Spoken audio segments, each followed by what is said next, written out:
Dengan ditemani para pendukung dan kuasa hukumnya, Dr. Tifa memberikan pernyataan setelah sidang yang kedua. Ia menyebutkan telah memberikan nota perlawanan yang terdiri dari 37 halaman dan berjudul Indonesia Menggugat. Seperti apa pernyataan Dr. Tifa ini? Kami sudah melakukan nota perlawanan ya, yang terdiri atas 37 halaman yang kita berikan judul Indonesia Menggugat ya. Dugaan ijazah palsu Jokowi adalah sebuah cermin krisis multidimensional bangsa ini ya. Pada beberapa hal nanti akan secara rinci disampaikan oleh advokat saya.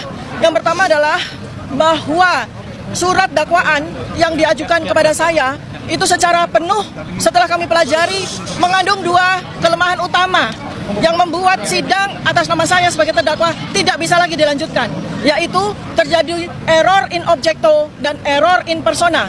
Apa artinya? Objek yang didakwakan kepada saya itu salah secara objek ya, karena yang saya dan Mas Roy Suryo lakukan pengkajian adalah benda digital, objek digital yang beredar di internet yang dimiliki oleh saudara Dian Sandi. Kami sama sekali tidak melakukan pengkajian, komentar apapun terhadap dokumen digital yang diakui oleh saudara Joko Widodo. Karena secara fakta, saudara Joko Widodo tidak memiliki ijazah dalam bentuk digital. Jikalau memang benar beliau adalah lulusan Fakultas Kehutanan UGM tahun 1985, jikalau benar, maka dokumen yang dimiliki adalah dokumen yang bersifat analog, di mana kita semua sampai dengan 11 tahun kita menanti sama sekali belum pernah ada kemunculan dari dokumen ijazah tersebut.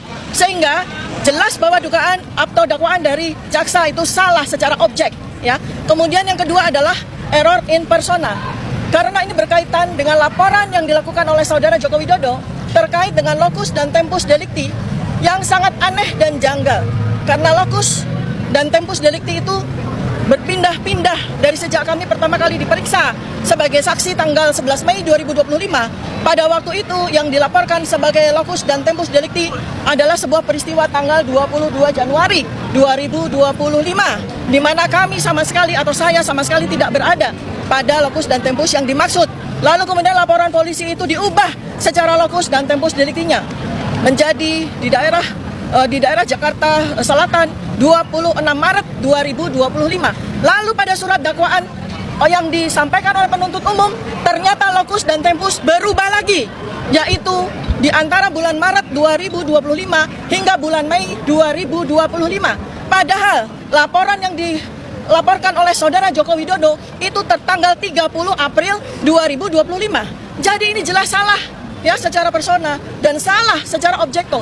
Karena mana mungkin melaporkan sesuatu kejadian yang belum terjadi pada saat laporan polisi itu dilakukan. Dia melaporkan tanggal 30 April 2025 atas peristiwa yang terjadi pada bulan Mei 2025.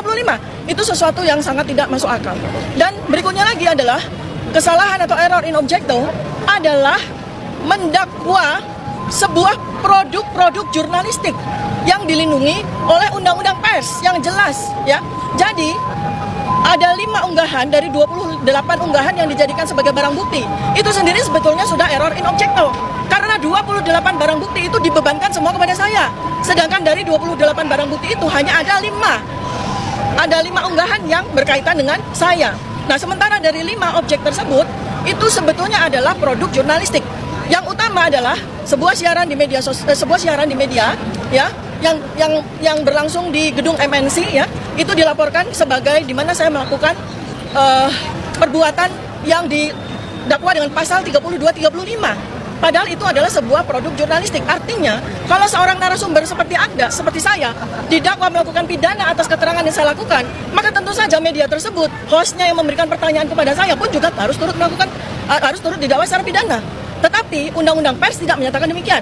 Sebab sebuah produk jurnalistik yang berisikan talk show ya atau sebuah tanya jawab itu dilindungi oleh Undang-Undang Pers. Apabila host dan narasumber melakukan sebuah kesalahan, slip of the tongue atau kesalahan pada waktu itu, maka Undang-Undang Pers itu memberikan fasilitas dalam bentuk hak jawab, dalam bentuk sebuah mediasi di dalam koridor Dewan Pers ya. Jadi ini tidak bisa langsung dibawa kepada pidana. Kalau sampai terjadi seperti ini, maka inilah yang disebut sebagai chilling effect, membuat semua orang takut untuk bicara.